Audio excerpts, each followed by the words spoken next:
सड़क छाप गवैये हैं ये बहुत ही छिछोरे और ओछे और लुच्चे लोग हैं। सोशल मीडिया पर आजकल बहुत ज़्यादा तेजी से वायरल चला था वीडियो जो उनकी एगो नेहा सिंह राठौर बाड़ी उनकरा के तो हम जानत नहीं कि भाई ठीक बा, लेकिन आज जननी वीडियो उनकर बहुत ही अश्लील आयल, बहुत ही बदतमीज की तरह बात कैली और बात कर तारी कि संस्कारी नहीं खे, भोजपुरी में संस्कार नहीं खे, शिक्षा के कमी बा। अच्छा तो ठीक बा, शिक्षा के कमी बा, बट तहरा पास उ शिक्षा कहाँ बा जे तू इतना अभद्र शब्द बोललू ह?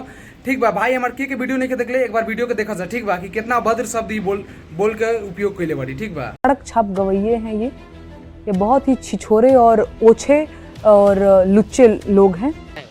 पूर्वांचल के लोगों को चौराहे पे 4-4 जूता मारना चाहिए ऐसे लोग। लनवा की बेटी, ढिमकनवा की बेटी, लहंगा, रहर, ढोड़ी और 2-4 शब्द हैं, लहंगा, चोली, इससे बाहर नहीं निकल पा रहे हैं क्योंकि मैं एक स्त्री हूं और मैं देख रही हूं कि भोजपुरी में लड़कियां भी कहीं ना कहीं इन गंदे गीतों में शामिल हो रही हैं। तो बड़ा दुख लगता है, मुझे लगता है कहीं ना कहीं शिक्षा की भी कमी है, कहीं ना कहीं रोजगार की भी कमी है ना। हर आदमी को सिंगर बनना है इसलिए क्योंकि करने को कुछ भी नहीं है और किसी भी कीमत पे बनना है क्योंकि 2 रोटी कमन। तो कहीं ना कहीं ये शिक्षा और रोजगार की कमी की वजह से भी ये सारी चीजें हैं। मैं उनसे यही कहना चाहूँ भाई हमार तो तू लोग वीडियो देख ले लो जाना, तो भाई हमार बतावा जा कि मतलब ठीक बा भोजपुरी में शिक्षा नहीं के और संस्कार नहीं के, ठीक बा मानत नहीं, रोजगार नहीं के बिहार में, एक के चलते सब लोग सिंगर बनाता, ठीक बा, बट तारा पास शिक्षा बा, तारा पास संस्कार बा, तू कैसे ये अभद्र बात बोल दिलू हो?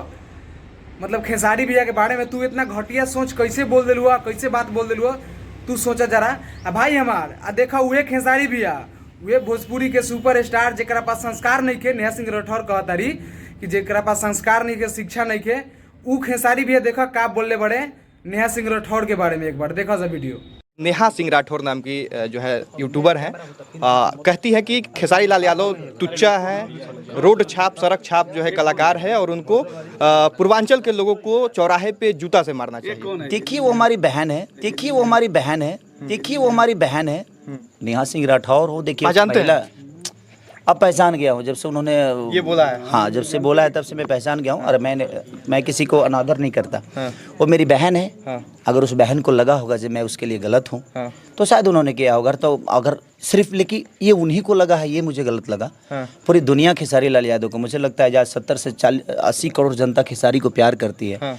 खेसारी लाल यादव अगर इतना ही अश्लील होता तो बागेश्वर धाम को लोग भगवान मानते हैं और उसे स्टेज पे जाकर खेसारी लाल परफॉर्म करता है, बिल्कुल, तो उनके नज़र से तो बागेश्वर धाम भी गलत है। हाँ। जाना बताओ जा कि नेहा सिंह राठौर बहुत ही जाने माने स्टार बाड़ी, अपने आप के बहुत ही पॉपुलर बाड़ी, माना तानी, ठीक बा, हमू मान लेनी बारू, ठीक बा, लेकिन ये बताओ भोजपुरी के जवन सुपर स्टार बाड़े खेसारी भैया, उनकरा के तू इतना बुराई करत रू कि शिक्षा नहीं के, संस्कार नहीं के, तो ऊ तहरा के बहन माना तारे, ठीक बा, कि नेहा सिंह राठौर जो है बहन है मेरी, मेरे नज़र में, उनके नज़र में शायद मैं कुछ गलत कर रहा हूँ तो वो मेरे को बोली है।